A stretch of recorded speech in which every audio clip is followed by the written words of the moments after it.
Wesleyan University, an elite U.S. liberal arts college, will no longer give preference to student applicants with family or donor ties.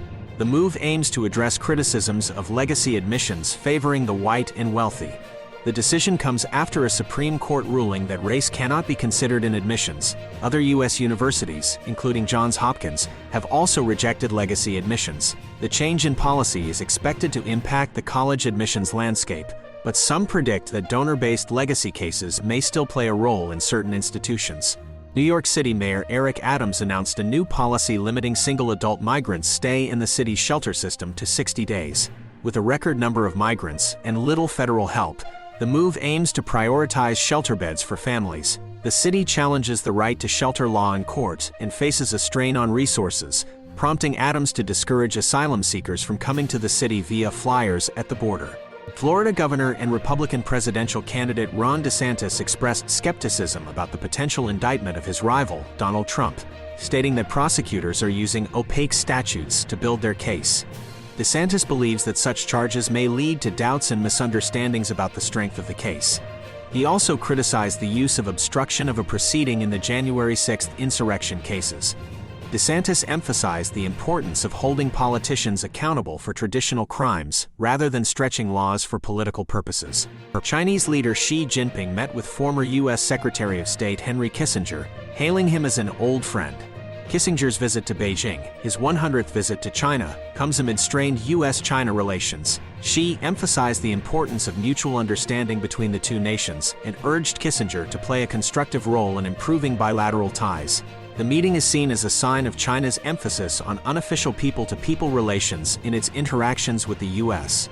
The 2024 presidential campaign is overshadowed by uncertainty surrounding potential criminal charges against Donald Trump. Facing indictments in Manhattan and Florida, and being a target in special counsel Jack Smith's investigation, Trump and his rivals await developments from a grand jury in Washington, D.C. Multiple charges may be brought against him, causing concern for his legal team. Despite seeking delays through the court system, Trump suffered setbacks in other cases, further complicating the already fraught race. Authorities in Queensland, Australia, euthanized the leader of a dingo pack that mauled a jogger on K'gari, formerly Fraser Island. The attack occurred as the jogger Sarah Pete was forced into the surf by the pack. Witnesses rushed to help, with one person scaring off the leader. The jogger sustained severe bite marks and was hospitalized.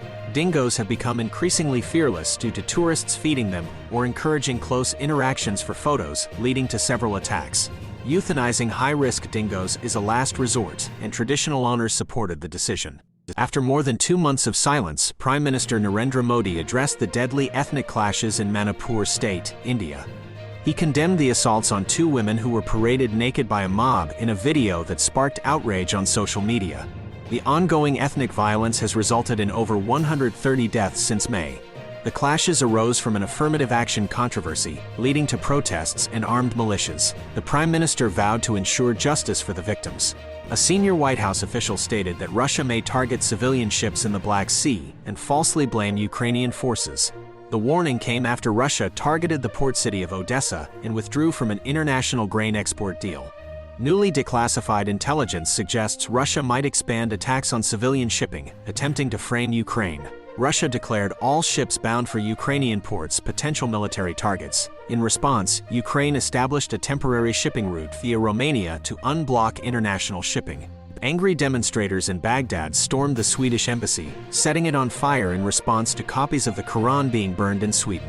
Protesters displayed flags of influential Iraqi Shia leader Muqtada al-Sadr.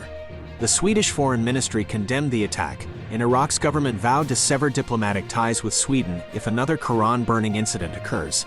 Security forces contained the situation, but protesters threatened further action if the Swedish diplomatic mission isn't dismissed immediately. In a shocking incident just hours before the Women's World Cup opener, a lone gunman opened fire at a construction site in Auckland's central business district, resulting in 3 deaths, including the assailant, and several injuries. The heroic response of police saved lives. The suspect had a history of family violence and lacked a firearms license. Despite the tragedy, the tournament's opening match proceeded as planned, but public events were cancelled to honor the victims. Shootings are rare in New Zealand due to strict gun laws enacted after the 2019 Christchurch massacre.